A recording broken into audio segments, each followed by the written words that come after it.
बहुत स्वागत है आपका अपना उत्तराखंड में और मैं हूं आपके साथ अमनदीप। और अब खबरें देखेंगे विस्तार से। देहरादून में मुख्यमंत्री पुष्कर सिंह धामी ने सीएम आवास में चारधाम यात्रा की समीक्षा की और इस दौरान सीएम धामी ने अधिकारियों को निर्देश जारी किए और कहा कि प्रदेश में आने वाले श्रद्धालुओं और पर्यटकों को किसी भी तरह की परेशानी ना हो। सीएम ने रुद्रप्रयाग, चमोली और उत्तरकाशी के जिला अधिकारियों और पुलिस अधीक्षकों को निर्देश जारी किए। पर्यटक स्थलों पर जाने वाले यात्रियों को कोई भी परेशानी ना हो।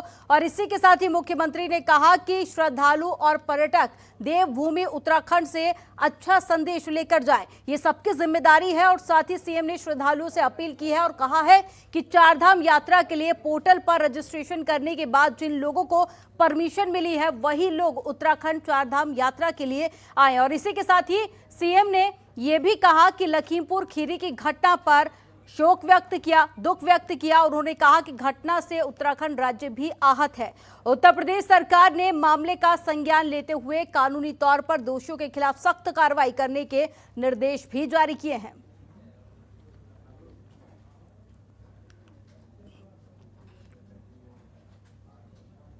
केदारनाथ और जो बद्रीनाथ के साथ साथ जो चारधाम यात्रा हमारी चालू हुई है, बहुत प्रयास करने के बाद हमने माननीय सुप्रीम कोर्ट में, हाई कोर्ट में और लगातार पैरवी के बाद यात्रा चालू हुई। कम यात्रियों की संख्या के साथ यात्रा चालू हुई है। उसके कारण से अभी बहुत जो श्रद्धालु आ रहे हैं बाहर से, बड़ी संख्या में आ गए हैं। मैं उनसे भी अपील करता हूं कि जिनको पोर्टल पर जिन्होंने अप्लाई किया है, जिनको एक बार परमिशन मिलेगी या यहाँ से उनका पक्का होगा कि उनको यात्रा के लिए तय कर दिया गया है, उन्हीं लोगों से करता हूँ कि अभी फ़िलहाल वही लोग आएँ। और जो ज़्यादा लोग आ गए हैं, हमने प्रशासन के लोगों से कहा है कि बाहर से आने वाले किसी भी एक भी यात्री को कोई परेशानी नहीं होनी चाहिए। अगर एक यात्री को भी परेशानी हो रही है तो मुख्यमंत्री के रूप में, मुख्य सेवक के रूप में पुष्कर सिंह धामी को परेशानी हो रही है। टिहरी रियासत की राजमाता सूरज कुंवर का निधन हो गया है। वहीं ऋषिकेश के मुनिकिरेती के पूर्णानंद घाट में राजमाता का अंतिम संस्कार किया गया। इस दौरान सीएम पुष्कर सिंह धामी ने पुष्पचक्र अर्पित कर श्रद्धांजलि दी। तो वहीं कैबिनेट मंत्री सुबोध उनियाल, पूर्व मुख्यमंत्री त्रिवेंद्र सिंह रावत और तीरथ सिंह रावत सहित तमाम दिग्गजों ने भी राजमाता को श्रद्धांजलि दी। वहीं श्रद्धांजलि देने पहुंचे सभी लोगों ने राजमाता की मौत को अपूरणीय क्षति बताया और उनकी आत्मा की शांति की प्रार्थना की।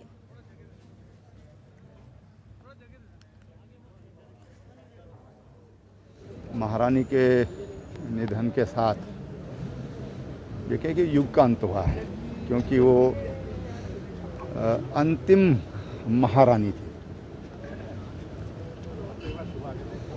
भरा पूरा परिवार है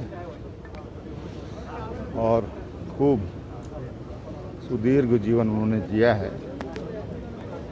तो भगवान से यही प्रार्थना है कि अपने श्री चरणों में उनको स्थान दे और उन्होंने जो मर्यादाएं स्थापित की हैं वो मर्यादाएं बनी रहे। आज राजमाता टिहरी जी का देहावसान, उनका बहुत बड़ा योगदान रहा समाज के उसमें, महाराजा साहब के उसमें भी, और उन्होंने कंधा से कंधा मिला करके जब वो थे तो काम किया है और यहाँ के समाज को उन्होंने आगे बढ़ाने का बहुत इस तरह काम किए है। साथ ही महाराजा साहब के साथ में रहते हुए उन्होंने काफ़ी विकास के कार्य किए। आज उनके जाने से हम लोगों को भी बड़ा कष्ट हुआ है। सबसे पहले तो मैं अपनी तरफ से संपूर्ण नगर निगम क्षेत्र की तरफ से महारानी साहिबा को भावभीनी श्रद्धांजलि अर्पित करके अपनी श्रद्धा सुमन अर्पित करती हूँ।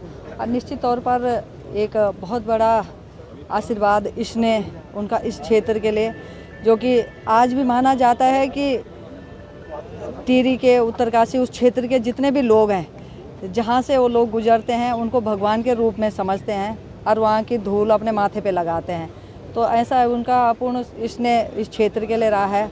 हमारे इस क्षेत्र से महाराजा साहिब 8 बार सांसद रहे हैं, तो उनके साथ में कई बार महारानी साहिबा का भी आना हुआ। उनका इसने हम सभी को हमेशा मिलता रहा, एक अपूर्णीय क्षति है। देखिए, जिस प्रकार से राजमाता सूरज कुंवर शाह आज हमारे बीच में नहीं है, निश्चित रूप से हमारे इस क्षेत्र के लिए बहुत बड़ी क्षति है। और ये पूरी रियासत, मैं जानता हूँ कि जिस प्रकार से महाराज साहब का आशीर्वाद और आपका, मैं तो बहुत नज़दीक से इनसे जुड़ा रहा हूँ, जब महाराज साहब पहली बार सांसद चुने गए थे और मैंने राजमाता जी के उस समय महारानी थी, मैंने इनके दर्शन किए थे। जो सादगी, जो उनका बोलने का ढंग और जिस प्रकार से वो हिंदू संस्कृति के रूप में हमें दिखती थी, मैंने कभी उनको आज तक सिर पे पल्ला के बिना नहीं देखा। तो इससे अंदाज़ लगा सकते हैं उनके मन में हिंदू संस्कृति के बारे में कितना लगाव था। और देहरादून से एक बड़ी खबर मिल रही है। उत्तराखंड में 3 महीने के लिए राष्ट्रीय सुरक्षा कानून को बढ़ाया गया है। 1 अक्टूबर 2021 से 31 दिसंबर 2021 तक के लिए लगाई गई है रासुका।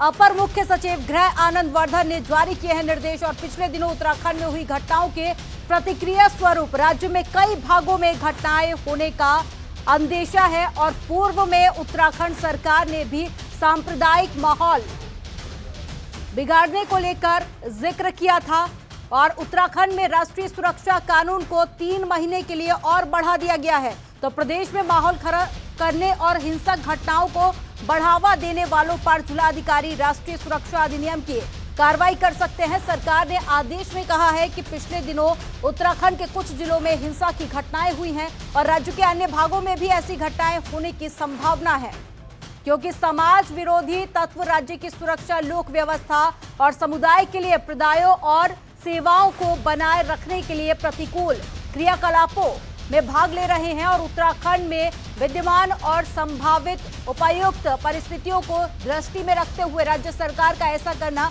जरूरी भी है। तो एक बड़ी खबर आपको बता रहे हैं। उत्तराखंड में 3 महीने के लिए राष्ट्रीय सुरक्षा कानून यानी कि रासुका को बढ़ा दिया गया है और 1 अक्टूबर 2021 से 31 दिसंबर 2021 तक के लिए रासुका बढ़ा दी गई है। अपर मुख्य सचिव गृह आनंद वर्धन ने ये निर्देश जारी किए हैं।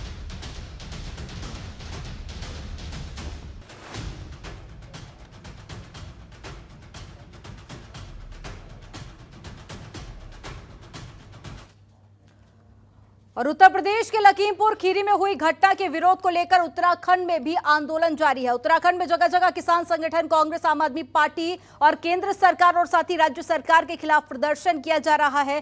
चमोली में भी कांग्रेस नेता और कार्यकर्ताओं ने विरोध प्रदर्शन किया। तो वहीं पूर्व कैबिनेट मंत्री राजेंद्र भंडारी के नेतृत्व में पुलिस अधीक्षक चमोली के सामने धरने पर बैठ गए, जिसके दौरान 29 कांग्रेसियों ने पुलिस को गिरफ्तारी भी दी। हरिद्वार में भी कांग्रेस नेताओं और कार्यकर्ताओं ने विरोध प्रदर्शन किया और हरिद्वार एसएसपी कार्यालय के बाहर धरने पर बैठ गए और लखीमपुर खीरी में किसानों के साथ हुई घटना को लेकर कड़ी निंदा की। तो वहीं कांग्रेस कार्यकर्ताओं को पुलिस ने गिरफ्तार कर लिया। गिरफ्तारी के दौरान कांग्रेस कार्यकर्ताओं ने जमकर नारेबाजी की और इसी के साथ ही अल्मोड़ा में भी कांग्रेस ने जमकर केंद्र और यूपी सरकार के खिलाफ विरोध प्रदर्शन किया। पहले कांग्रेस नेताओं ने गांधी पार्क में काली पट्टी बांधकर अपना विरोध जताया और उसके बाद एसएसपी कार्यालय जाकर कांग्रेस नेताओं ने धरना प्रदर्शन कर अपनी गिरफ्तारी भी दी। तो इस दौरान जागेश्वर विधायक गोविंद सिंह, कुंजवाल सदन के उपनेता करण मेहरा समेत दर्जनों कांग्रेस के कार्यकर्ता वहां मौजूद रहे। तो वहीं मंगलौर को भी लेकर आपको बता दें कि नेशनल हाईवे पर भारतीय किसान यूनियन ने भी चक्का जाम किया।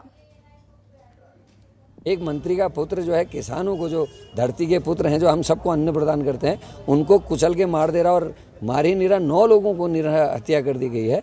केंद्र सरकार को तुरंत बर्खास्त किया जाना चाहिए। मंत्री पुत्र की और मंत्री दोनों की गिरफ्तारी होनी चाहिए और किसानों के साथ क्या किया जाए, जिनके परिजन मरे हैं उनके लिए हमारी संवेदनाएं हैं। इस देश में अपनी आवाज़ करने का अधिकार सबको है। देश में लोकतंत्र है। आज आवाज़ दबाई जा रही है, लोगों को मिलने नहीं दिया जा रहा है, तो किसानों की हत्या की जा रही है।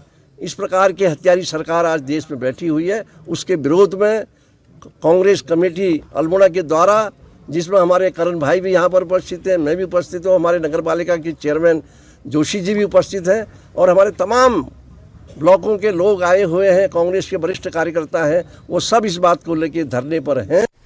देखिए, हमारी राष्ट्रीय जनरल सेक्रेटरी आदरणीय प्रियंका जी, जिस तरह से उत्तर प्रदेश की सरकार ने उनको रोका, धक्के मुक्के किए और उनको पीड़ित जो परिवार था, जिस परिवार के तमाम लोग, कई लोगों के मौत के घाट उतर गए हैं, कई लोग जो है बेघर हो गए हैं, उनको मिलने के लिए, सांत्वना मिलने के लिए हमारी आदरणीय प्रियंका जी जा रही थी।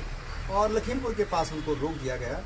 इसलिए जब उनको गिरफ्तार कर दिया गया तो फिर हम उनके कार्यकर्ता हैं, पूरे प्रदेश में और देश में ही हम लोगों ने भी एक मेमोरेंडम बनाया और हमने मांग पत्र के माध्यम से आग्रह किया कि जो आरोपी है जिन्होंने किसानों के साथ इस तरह का उत्पीड़न किया उनकी गिरफ्तारियां होनी चाहिए। भाई हमें ये लग रहा है पशुओं से भी ज़्यादा क्रूरता उन्होंने वहाँ दिखाई।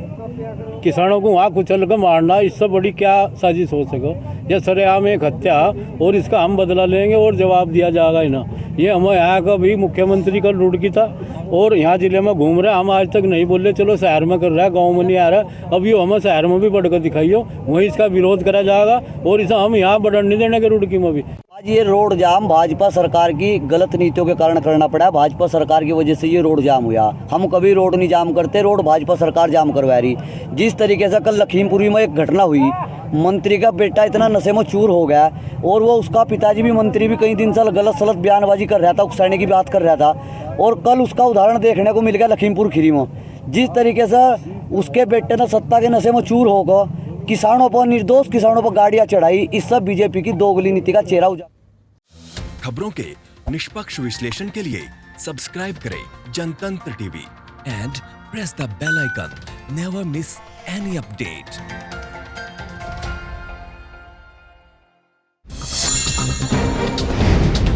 डाउनलोड कीजिए जनतंत्र टीवी ऐप को, जो कि अवेलेबल है गूगल प्ले और ऐप स्टोर पर। अधिक जानकारी के लिए अभी डाउनलोड करें।